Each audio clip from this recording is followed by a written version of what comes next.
Russ Williams is a multi-award-winning broadcaster. He's won Sony Gold, New York Radio Awards. He's been inducted into the Radio Hall of Fame. You've heard him on massive radio stations like Virgin, Absolute, Smooth, Capital, LBC, TalkSport, and you've seen him on the telly as well, including Sky Sports and ITV. He's even hosted This Morning. Russ Williams, welcome to the Zoomcast. I have. How did you work that one out? It was years ago.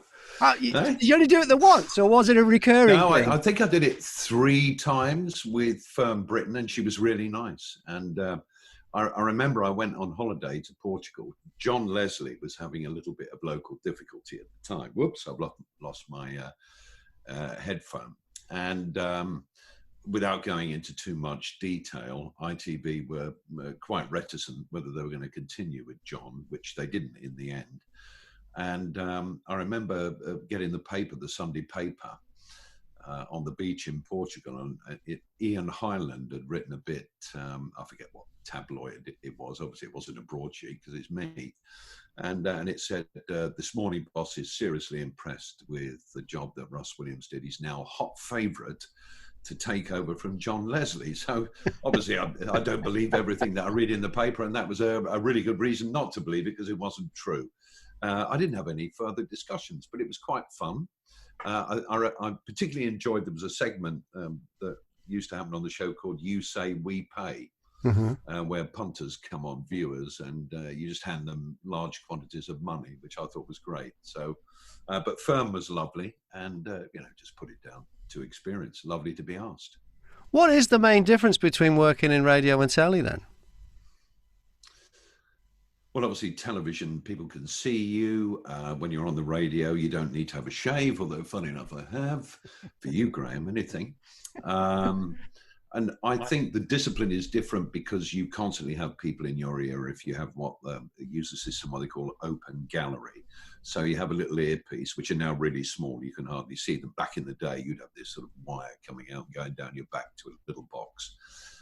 So that's different, but you get used to that. But broadcasting is broadcasting, really, isn't it? I think. So there's a little bit of difference. Sport is not different at all, really. It's we've got this coming up for you. Here we go. Bit of halftime, bit at the end, and carry on. So I think a lot of sports broadcasting, especially live broadcasting on TV, it basically just stole what radio had already set up, didn't it? And things haven't really changed much. Yeah, I think you're right. I think you're absolutely right. There's only certain ways that the wheel can turn. You can't reinvent it. And try as they may, the likes of Sky and BT Sport in this ever ongoing sort of battle for ratings that they've got, they're only copying what ITV and the BBC have done and just sprinkling a little bit of, hopefully for them, stardust on the top. It's going to be interesting, Graham, how television broadcasters in particular deal with the return of the Premier League with no crowds. Yeah. I don't know if you've seen the Bundesliga. I haven't seen it. It's a bit strange until you get used to it. All you can hear is the players and the coaches shouting. Maybe some clubs, 1 or 2 in Germany, play music when there's goals or crowd noises and what have you. We might do that over here. But I think television is presented with a challenge because nobody likes to sit and watch a sporting event where all the stadium is empty, or a stand is empty. They make a point in sport TV of not panning the camera on that bit or going really tight on the action on the field of play.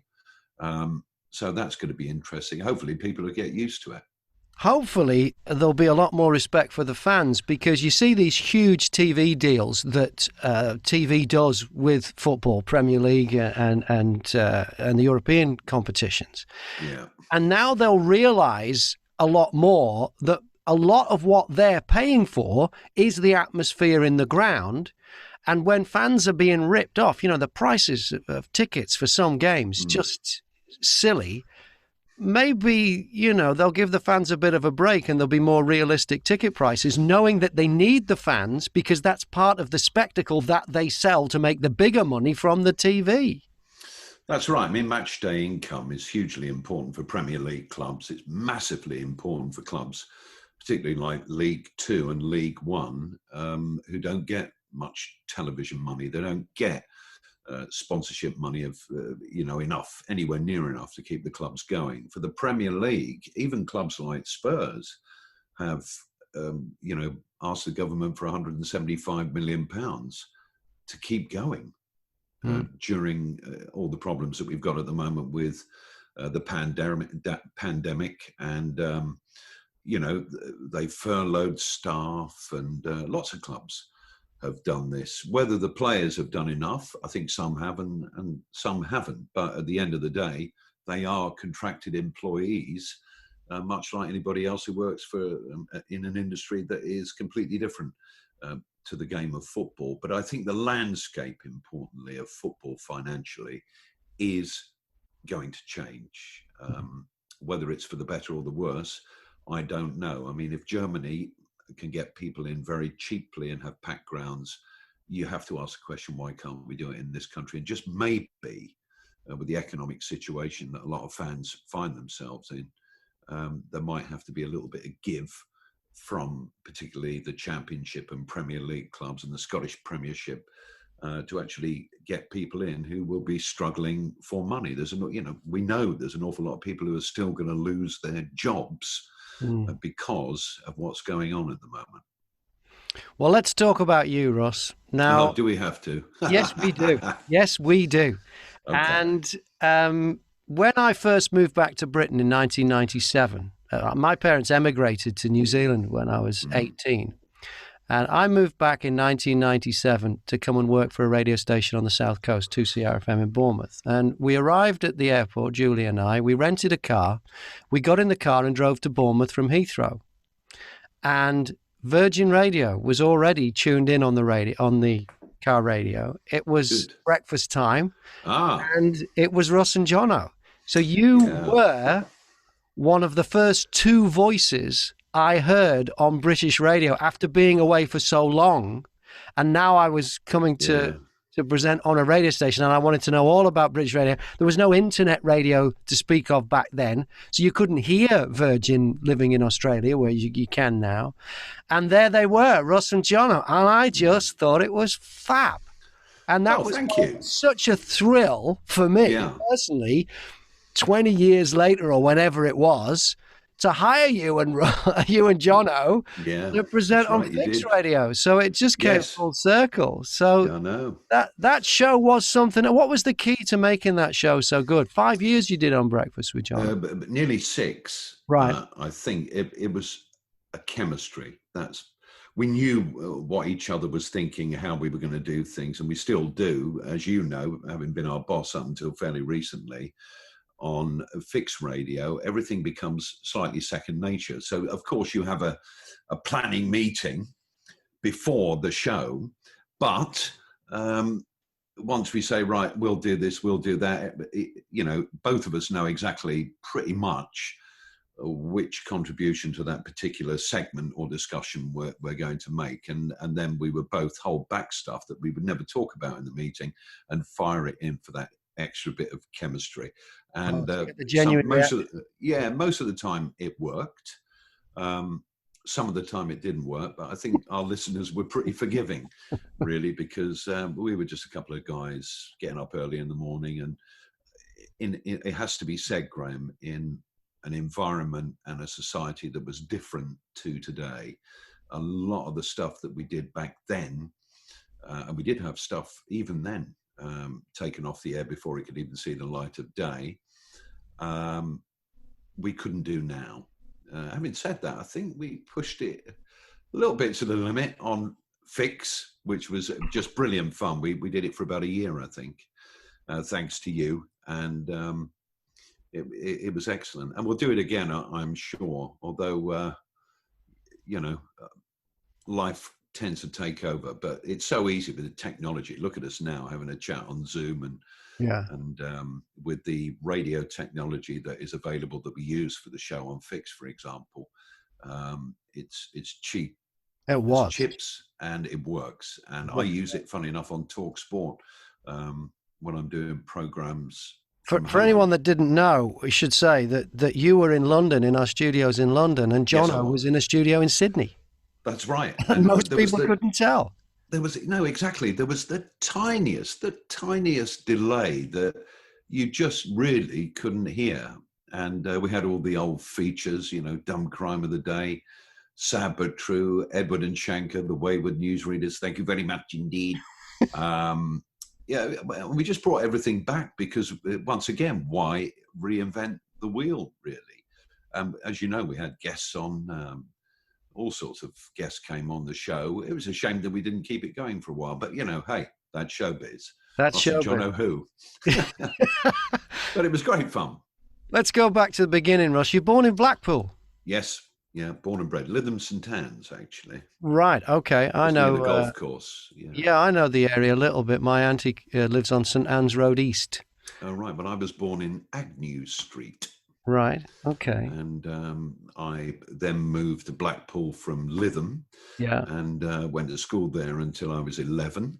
And then my dad changed jobs and went to Eastbourne. So still the sea, slightly warmer. Yeah. And so from then until I went to college after leaving school and then went into broadcasting, that's where I was based until I was about 20. So I had the best of both worlds, really. What did your dad do for a living? What did your parents do? My dad was an entertainment manager. He actually was manager of piers and amusement facilities in Blackpool.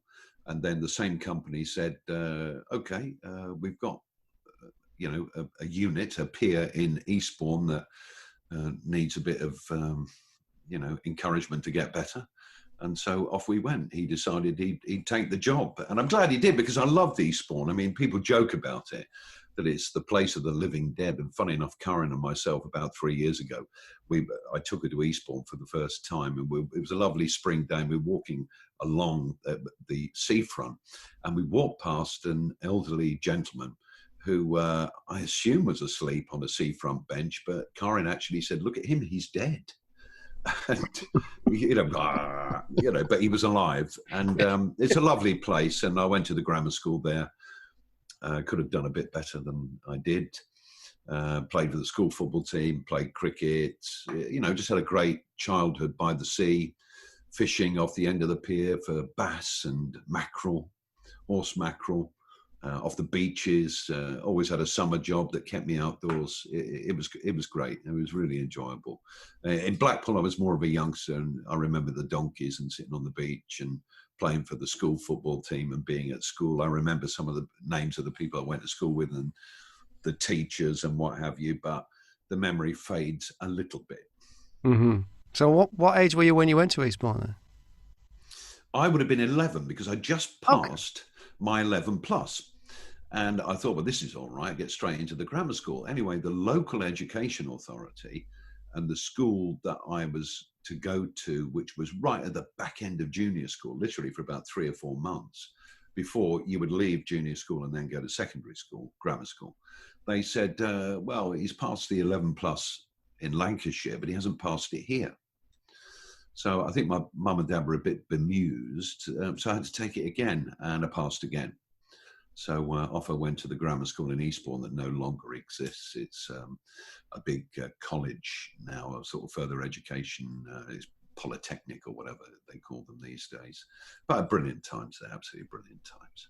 And then, education-wise, you went to the National Broadcasting School in London. Yes, I did. I always wanted to work on the radio. So when I left school, I went to the College of Further Education in Eastbourne and did a higher national diploma in business studies and majored in economics because I'd got an A level in economics. I got an S level in economics. And obviously I got an economics pass as part of my HND. And my tutor there was actually the father of a friend of mine. He said, you really have to apply to go to university to do economics. You've got a real talent for it. And I said, I really want to work on the radio. Ever since I was about 6 years old, listening to Radio Caroline North, I was bitten by the bug. And despite moving south, that desire got a lot bigger. And I did hospital radio from the age of 11 in Eastbourne, pretty much when I turned up. And they eventually gave me my own show.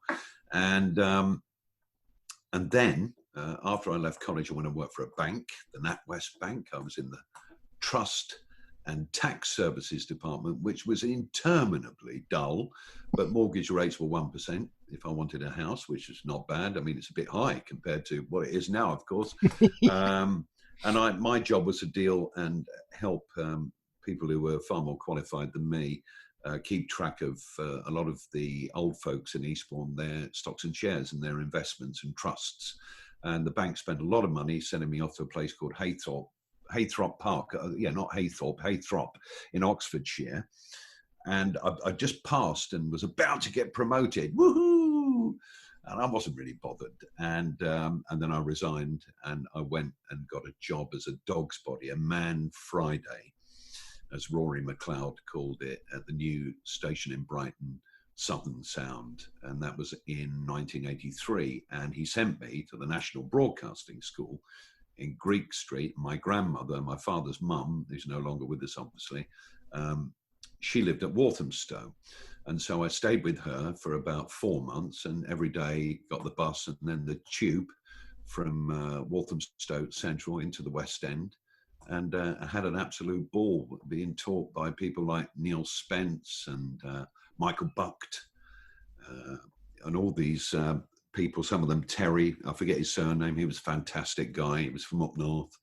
And it was a brilliant, brilliant place. You couldn't have a place like that now, Graham, because I don't know about you, whether you've been approached in your career recently, certainly in recent years, and they say, oh, you've got so much experience. Well, yeah. Would you like to share it with people who want to get into radio? Yes, I would.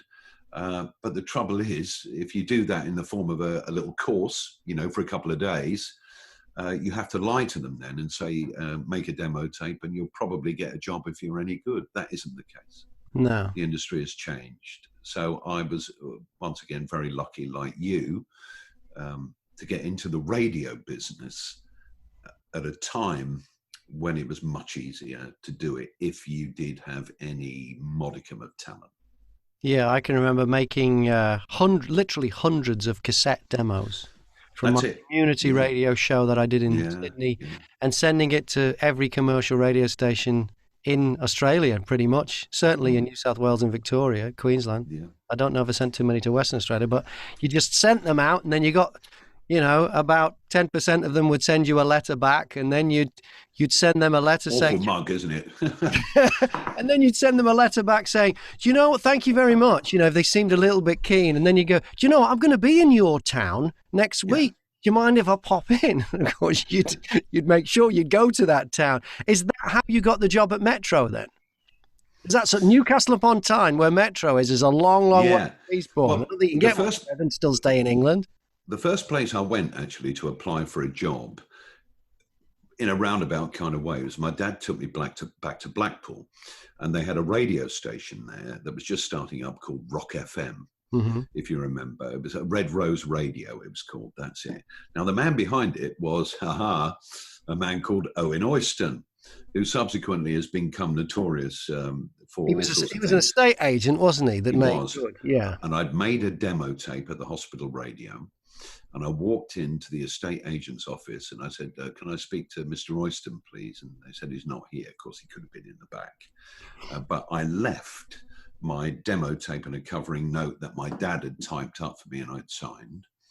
And eventually I got a reply from the program director, Keith Macklin, the old sports broadcaster, who said, "Dear Russ, don't think you've got enough experience, but thank you for your interest." The usual bog standard thing.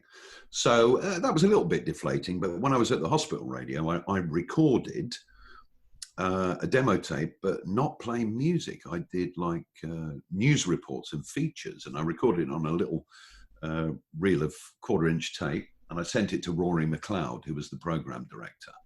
And him and Barbara Groom sat down and listened to it. And on the strength of what I did and my voice, and obviously they felt I knew what I was doing, considering I was so inexperienced, they invited me over for an interview. I got the Man Friday position. He said, "I'm going to send you off to the broadcasting school." And so I went on air with Southern, where I stayed for 3 years. eventually doing the mid-morning show, current affairs, phone-in, music, bit of a mixture, local radio, mixture of everything. Even commercial radio used to do that, folks, in those days. And one day, I got a phone call from Giles Squire. I'm Giles Squire. I've been sitting on the end of Brighton Pier listening to you. Do you want to come to Newcastle? I thought, I've got a flat on the seafront in Brighton, all my friends. I look out at sunshine, and Newcastle is a hellhole, I thought. So they flew me up Dan Air, no longer exists, from Gatwick. I met Giles, who showed me around, Mick Johnson, who was the program director. And what I remember about Mick is two things. A, he was a really nice, honourable man. And B, he had the most appalling basin haircut. But he was a very clever man. And he did the old trick. He said, well, we think at Brighton had a bit of paper, you're earning this much, and turned it over. And I went, He said, what about if we offered you this much? Would you be prepared to come? And they'd underestimated a little bit what I was earning at Brighton, but actually they significantly increased what they probably would have paid for me. So I thought about it a lot, and I liked Giles. I thought he was inspirational. And so off I went to Newcastle, lived in a shared house, had the time of my life in Jesmond. Within about 4 months, I realized that I hadn't made a mistake at all. It was just the most amazing city. I still say the best city, that I've ever lived in, and had a wonderful time. Mark Goodyear was there, Steve Coleman, Nicky Brown. There was all sorts of people who went on to do. Clive Warren, really, he went to Radio 1. And Giles had assembled this sort of super team, if you like, of, up-and-coming DJs, jocks. And that's why Metro Radio actually outrated Radio 1 in the northeast of England, which, is unheard of these days. And I had 3 brilliant years there. And then I got a call from a certain Scottish gentleman who said, dear boy, Richard Park here, how are you? How would you like to come and play with the big boys? And so obviously I went back to London. That was just before the World Cup in Italia 90 started, which funny enough, obviously, is 30 years ago, but pretty much as we're doing this interview. So, and how had Richard Park heard of you? He used to be able to listen to radio stations in his home from all over the UK. He had some jack system, apparently. But also I was helped by Mark Goodyear, who was at Radio 1. When I went to Metro, Mark Goodyear was senior presenter. And when Mark left, I was immediately promoted to senior presenter. And I got on very well with Mark. Don't see him as often as I would like to now, but he's had 1 or 2 problems, but he's still working, which is great. And we are good mates, and we have some fun when we meet up. And he put in some words with me, with Richard. And Kid Jensen was doing a program called The Roxy in Newcastle. I don't know if you remember that. Tyne Tees Television. It was kind of like a Top of the Pops thing. And Kid was the host. Yeah. And he would come to Metro to do his Capital Drive Time show. And so I got to know him. One of our producers, the late Jim Brown, who went to Talk Sport after Metro, he's no longer with us. He was a great guy, was kind of looking after Kid, and I was friendly with him. And so I go and speak to Kid, and Kid would sit in reception. I was doing the afternoon show, and he'd hear some of my show, and he'd say, hey, Russ, I think you should go to Capital. I'm going to speak to Richard, and he did. And so I got the call, and I went then initially to do weekend breakfast, but inevitably I went on to all day parts, just slipped in and stayed there for 3 and a bit years, had a really, really good time. And Richard has a reputation in the industry for being, he has a reputation in the industries, and some people who've worked with him absolutely love him and talk about it as he was inspirational and he was great. And some people say he was a nightmare. Which side of the fence did you fall on? I would be in the first category. What was it about him then? Because he was unique. Well, he had a presence. His hero was Graham Souness as a player and a manager. of a football club, and we were all compared to positions in a football team. And he used to say to me, he'd say, playing very well in midfield, occasional striker, scoring some goals, but you're not quite ready to be a front row striker yet, but keep up the good work and all this. And I kind of got that mentality. In fact, I remember when I did my first show, he won't remember this, it was, there was no football season, it was a cricket season. And the phone went, I'd just done Saturday morning breakfast for Richard Allenson, who was away. And it was very nerve-wracking, but it seemed to go okay. And he phoned up and he said, Russ, Richard Park here. How do you think it went? And I said, yeah. I said, I think it went okay, Richard. I said, what do you think? And he said, I would say 4 runs, not 6, but 4 runs. And just hung up. But Richard, he was a bit of a mind games merchant. He would play mind games to try. He believed that was the best way he would get the best out of you. I think probably it worked. But his ear for music, his understanding of what the audience wanted, his appreciation of the art of being a DJ music broadcaster was second to none. And I worked for him again at Smooth, which he would openly admit probably wasn't the happiest time of my career. We had our disagreements, but we're still friends. He was pretty ill about 18 months ago. And I sent him an email and he was delighted to hear from me. And I was just about to go and see him for a bite to eat and a coffee in his office back in February. And of course, the pandemic put paid to that. So I will catch up with him again. But for me, there's in commercial radio and probably even in BBC radio, there has never been a better program director than Richard Park, but he's not perfect. And he probably, looking back, would admit that on occasion, perhaps he was a bit of a horror.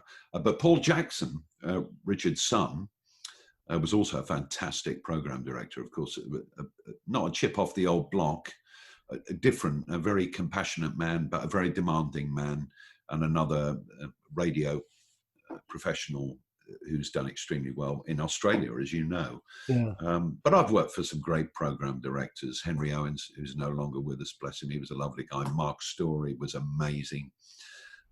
He had a fallout with Virgin and didn't stay for long. We had a lady at Virgin from San Francisco called Susie Maisel, and she was lovely, but I don't think she could quite cope with the brutality and the partying of Virgin.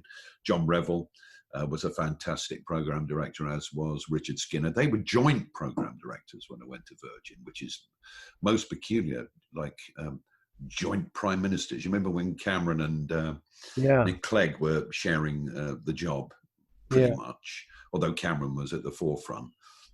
It was probably Richard Skinner who was the Cameron, and Nick Clegg was John Revel. But they were absolutely great to work for. David Lloyd was program director with Richard Huntingford in support for a couple of years when it was getting ready to be sold.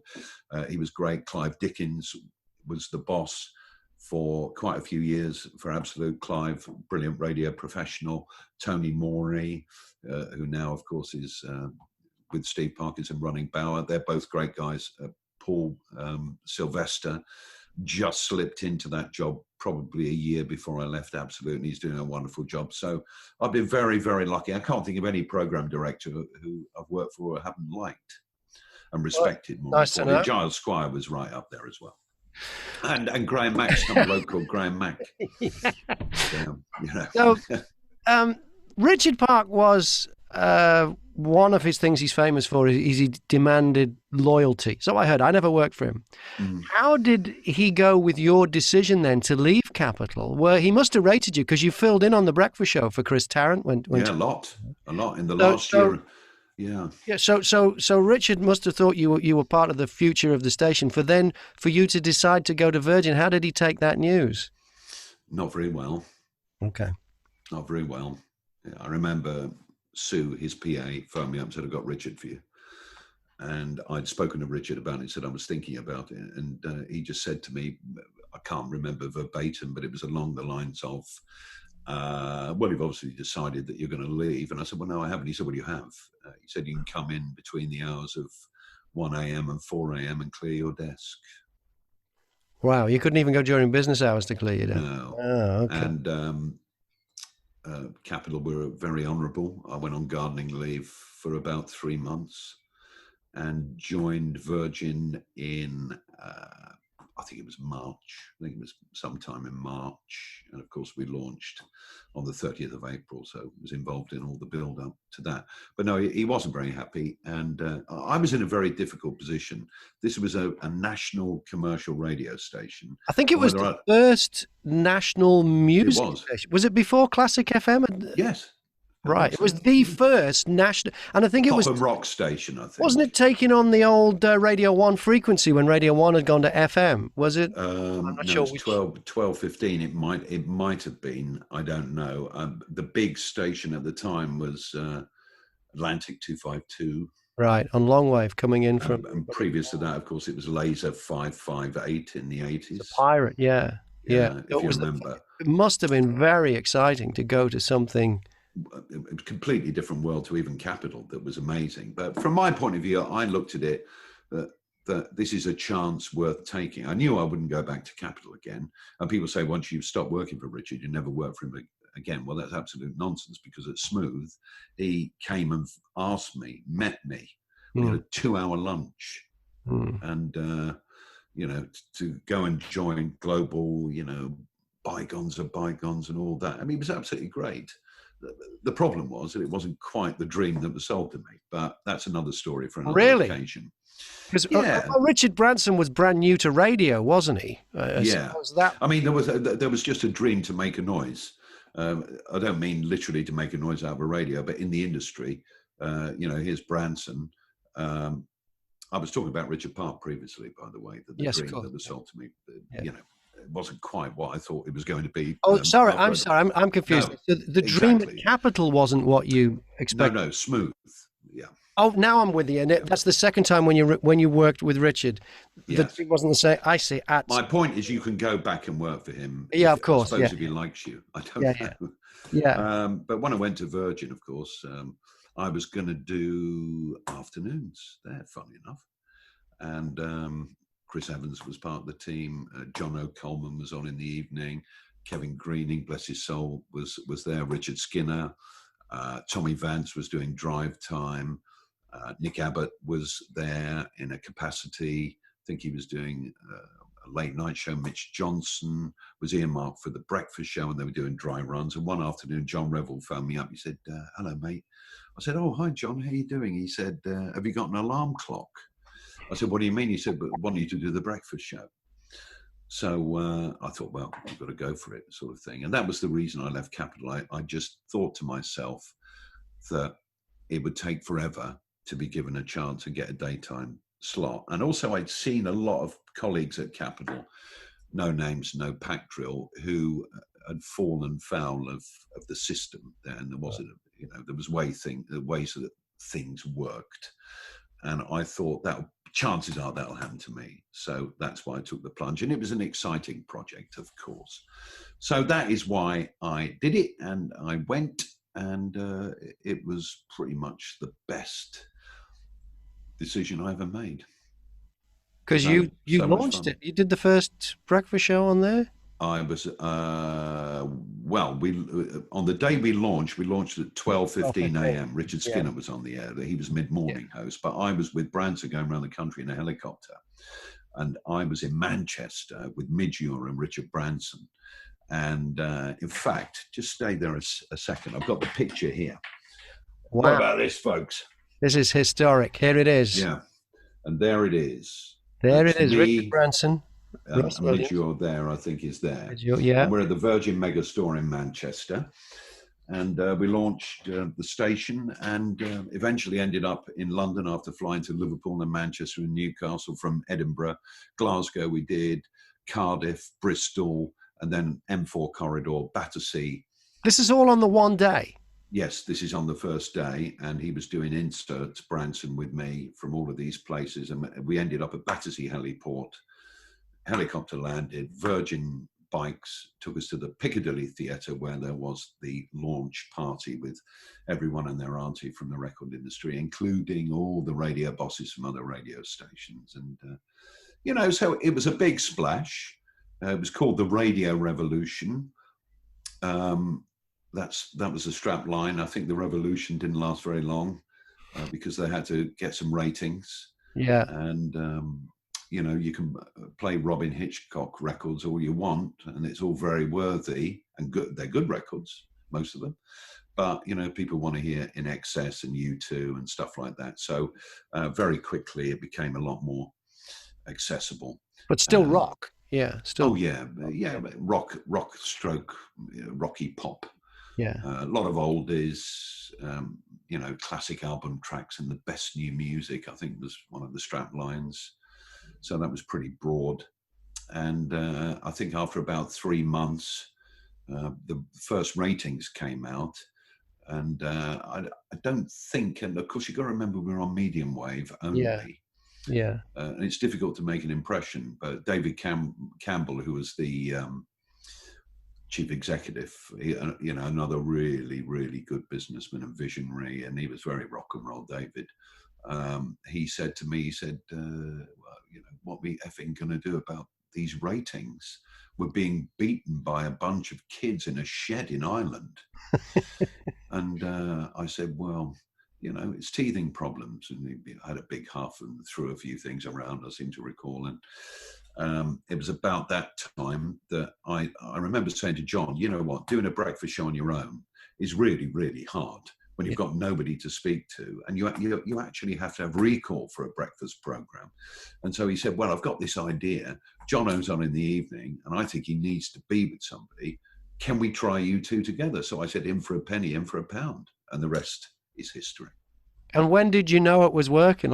Did you do pilots or did you just go straight in? No, straight into it. Straight into it. Next Monday, Jono will be with me. And how long did it take for you to get up to speed and learn to dance?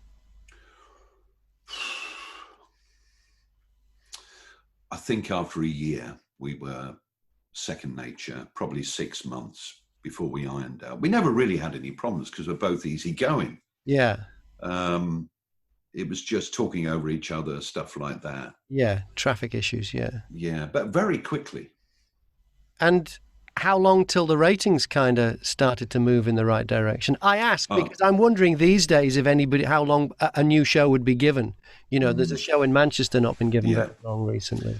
Oh, right. Yeah, I feel sorry for that. People who are involved in that situation. We got the ratings moving, I think, after the first book that we'd been together a little bit. Right. And then it just got bigger and bigger and bigger. And we were doing on medium wave alone, I think between 7 and 8 in the morning, 850,000 half hours. Yeah, yeah. And that's you're huge. Up against some pretty heavyweight competition. Chris Tarrant, yeah. Steve Wright. Was Chris Evans on Radio 1 by then? No. Oh, he wasn't at the beginning then, right? He was a virgin doing the Big Red Mug show on a Saturday. Right. And the Big Breakfast. And he left Virgin to concentrate on the television. And then, of course, as we know, in 98, he came back. Yeah, because that Russ and Jono show, the money that went through that, I mean, through commercial endorsement. I mean, you did promotions where you do things like go round the world. That's it. You brought DHL. That's right. Every day from around the world. I mean, there was some mega, what we call S&P, sales and promotions. Yeah, there was. Things going on there.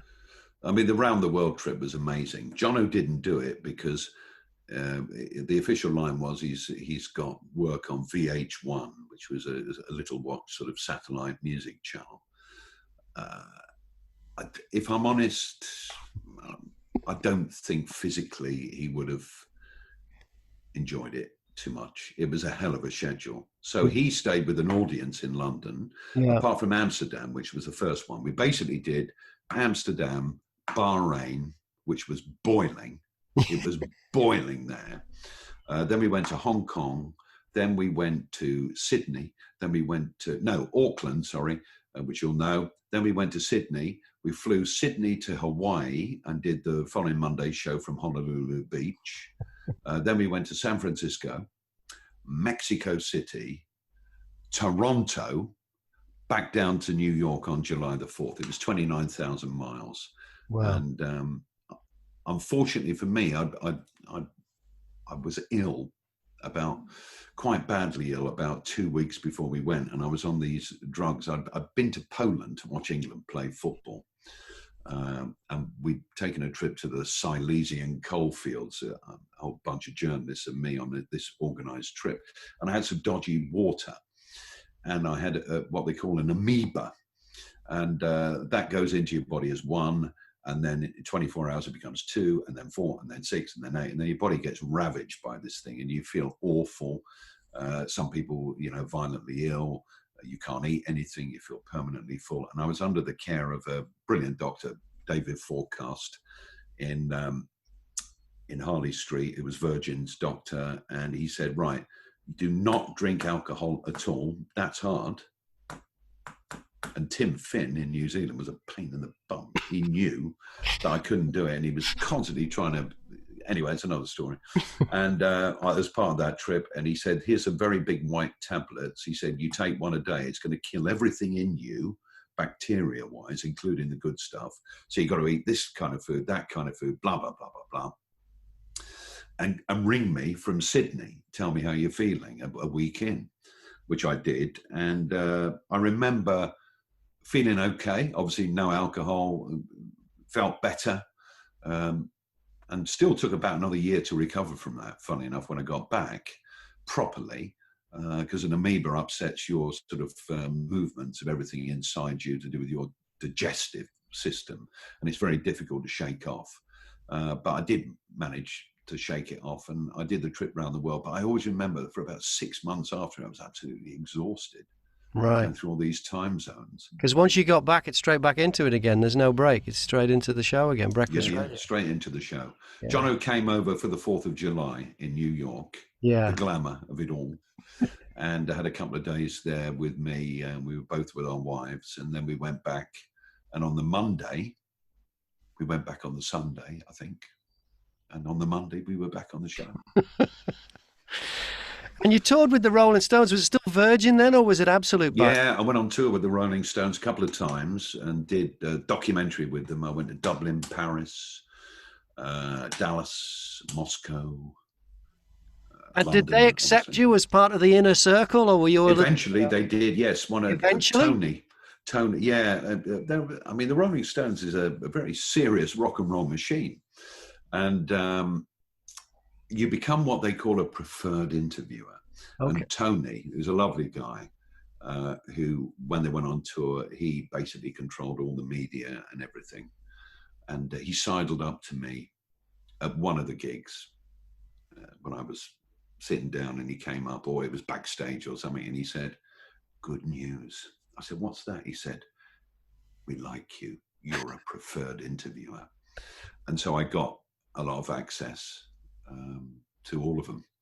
Yeah. Probably with the exception of Charlie, who's quite a private guy, but yeah. Ronnie, Keith and Mick. Yeah. And so I did this documentary, a wild documentary going around the world with them. And they're really, really good guys. Yeah. Were there wild times, or were those days behind them? Oh, yeah. I mean, Keith was still sleeping like a vampire, in the day. and partying at night. Yeah. Mick, not so much so, I don't think. Ronnie, I think his mate was Keith, so probably he was doing the same. And Charlie was, I think Charlie had been ill, quite seriously ill, and was on a road to recovery. And I don't think he's that sort of guy anyway. I think Charlie was a cup of cocoa and watch CNN and go to bed. Yeah, but it was good fun. I mean, they were extremely hospitable. The crew were amazing. And I kind of got to know a lot of them. So it was good fun. So then Virgin's owners change, and it becomes Absolute under Clive Higgins, and Times of India, I think, were the owners at that stage. Just about to be. And you moved to mid-mornings. What happened there? Or have I missed a step? I've missed the Chris Evans step there, haven't I? Yes. No, what happens, Chris comes in. Because you and Jono are doing this great breakfast show, and then Chris Evans decides he wants to buy the station, right? Or does he come in first? No, he comes in. They hire him as the breakfast show host. Right. So that's fair enough, blah, blah, blah, blah, blah. Jono didn't like it perhaps more than me, but I could see why they did it. Evans was a big star. And they said, go and do drive time. We did that for about 3 months. And it wasn't the same. We'd had Jono in particular had a couple of run-ins with the Australian program director. And it was decided when Jono went to Christmas, I got a phone call, he got a phone call, he's not coming back. I had a contract that ran longer. Jono's on holiday in Australia. Yes, he went back to see his mum every year for a month. Yeah. So I would have 2 weeks off and I'd then do the show on my own for 2 weeks, or I'd have a guest host or whatever. But my contract was 6 months longer than his. So they said, look, Jono isn't coming back. Chris has decided, but he was going through the motions of buying it. We want you to stay. Will you do mid-morning? So I said, okay. And I stayed there for 17 years. 17 years total? Yeah. Wow. And 5 of them on breakfast on a national commercial radio. 23 years in total in Golden Square, nearly 6 on breakfast and 17 on mid-morning. Yeah. It's quite a record that for radio, for a business like that. It is, isn't it? Yeah. Commercial radio, you're absolutely right. So, yeah, that's, and then I decided that I couldn't do any more for them. Yeah. On mid-morning, it wasn't Groundhog Day, but I had to, my mum was starting to get ill. I wanted to perhaps do more speech radio. Yeah. So I felt, and they were brilliant about it. We stage managed my leaving. They knew 6 months before I was going. I announced it, I think, about 3 weeks before I was going. And they gave me a brilliant send-off. And I honestly had the time of my life at Golden Square. Fantastic.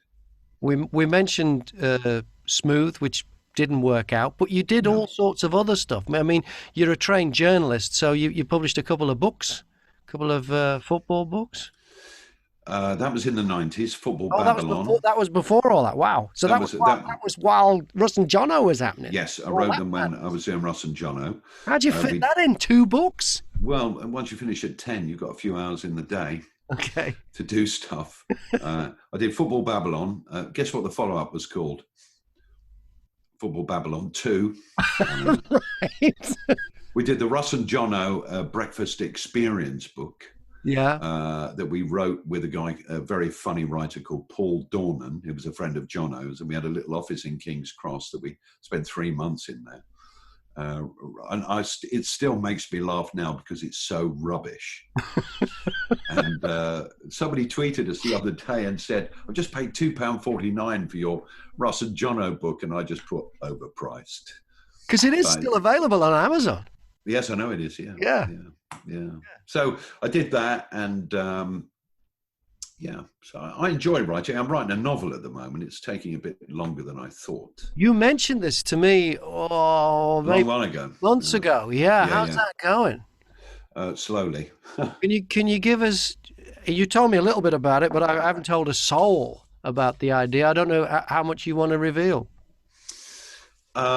It's about a bloke who's not dissimilar to me, but isn't similar to me, whose wife died a few years ago, and he's got a little dog that is the center of his world, and he can't meet anyone. He just can't bring himself to have a relationship with anyone. And one day he goes out walking his dog as normal and has a bit of a mishap.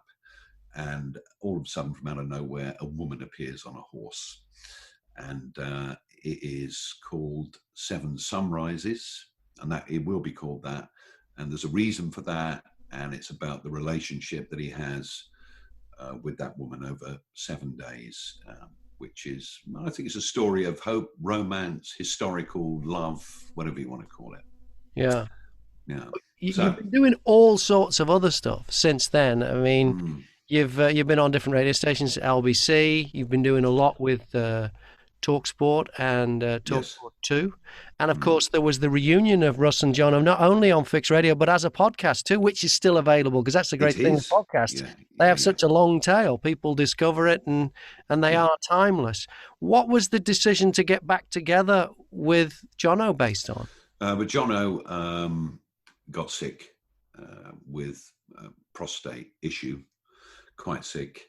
And we were talking about it, and he was coming over to London, and Nick Pitts helped us out, who's the boss of Jazz FM with studios.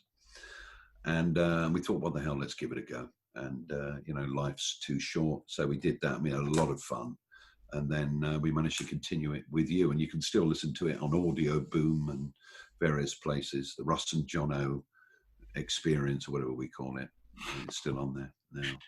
Just good stuff. I mean, you did all that other stuff, but that was just still there, and it just sounds like you never. It sounds like you'd finished at Virgin or Absolute on the Friday, and then this is the Monday morning show. I mean, there's no gap. You just, I don't know, just clicked into gear where you went. Yeah. It was amazing, really, and it was so fun to do it because we get on so well. And we got a similar sense of humour, and we like to think we know what people want to listen to. There's bound to be people who disagree, and but that's life. And we just thought we'd give it a go. And then, of course, you called us, and we went to Fix, and we were doing an hour a day, best of at the weekends, and we had brilliant fun doing that. Yeah, I think for a lot of people, you put Fix on the map, Fix Radio, because it was like, oh, Russ and Jono. Oh wow, Russ and Jono. And those two idiots. Yeah, no, it really was. It was great to have you on the station. It was really, really good. So what do you listen to? Talk sport a lot, talk radio a little bit, 5 Live, Classic FM is on a lot in the house. Any podcasts? Do you know, I'm not... sporting ones. Yeah. I don't listen to one particular, so-and-so's podcast. Yeah. To be honest with you, I don't have time. I'm not one of those people when I go out for a walk with the dog, and I do that an awful lot. You see them, with their air things in their ears or headphones. I like to be aware of what's around me when I'm walking. Just call me old-fashioned. But a lot of people do it, and that's where they consume podcasts and what have you. I'd like to have some time to sit down and listen to podcasts, but if I can finish this novel, then I will have some time. Right. So you've got the novel, you've got your Japanese gardens thing going on, you play a bit of golf, you're on the radio, you're on TalkSport and TalkSport 2 regularly? Yes, I am, yes, and involved in Premier League coverage. Right now I'm doing a boxing series with Spencer Oliver, which is called Fight of My Life, and that goes out once a week. First one just went out on last night, Sunday night. And basically you forensically examine one fight in a boxer's career. When we finish talking today, I'm going to be talking with Spencer to Johnny Nelson and how he won a world title. He was a boxer who didn't like to get hit at all, which was quite an achievement. Barry McGuigan we've done. Nigel Benn is next Sunday, 9 o'clock on TalkSport, which is an amazing listen. I mean, and I really mean that. It's an amazing listen. And he's changed. Not that he was ever a bad guy. We got Carl Froch coming up, Joe Calzaghe. So I'm doing that. Premier League returns. I'm awaiting my TalkSport PPE. Because they're sending it out to all of us because we're going to go to grounds and what have you. I'll be doing a couple of afternoon shows on TalkSport 2, sort of magazine shows. And I've been working on the network's Bundesliga coverage as well. So I've been really busy. And I can do it because I've got my little microphone and software and what have you. It's nowhere near as impressive as yours. This is my wardrobe I'm in right now. Don't let the fancy backdrop, the virtual Zoom backdrop fool you. This is smoke and mirrors, baby. All it is, mate. It's all Yeah. Well, Russ, it's been terrific talking to you. If somebody wants to find out more about you and what you're up to, you got a website we can go straight to and find out? No, I don't. I should do one. But no, I don't. But they can read my new book, which is a health book. Yes. And it's called How to Walk Yourself Healthy and Happy, because I do a lot of dog walking. I love walking. I think it's a great release mentally.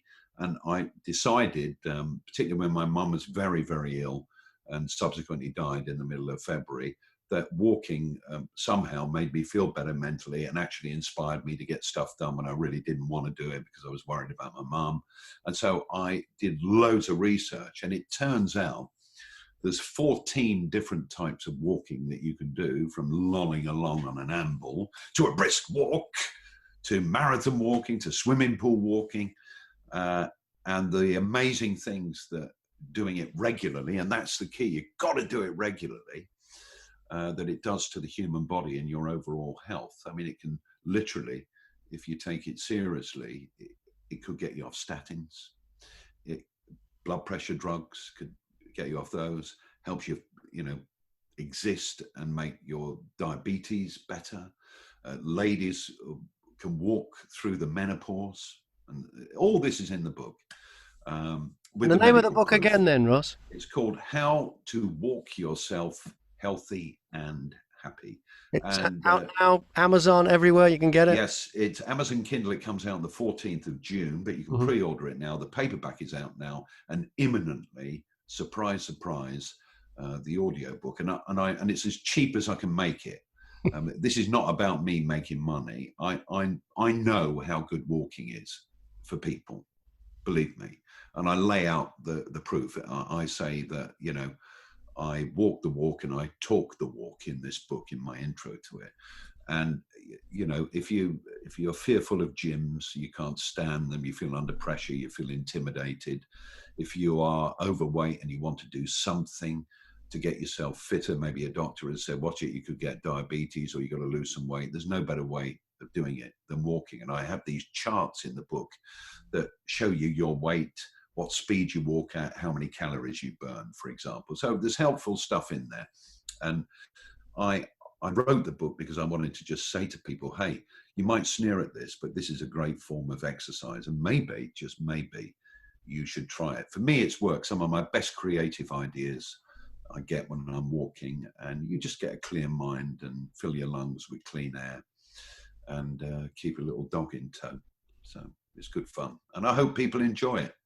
Well, I've enjoyed this. It's been great talking to you. Continued success, Russ. Thank you. Well, thanks for being on the Zoomcast, and thanks for being on podcast, being the guest star this week on Podcast Radio. Well, thank you, Graham, and hello to all your viewers and listeners, and I hope that everyone is safe and well, and long may it continue. And go Cheers, for a walk. Russ.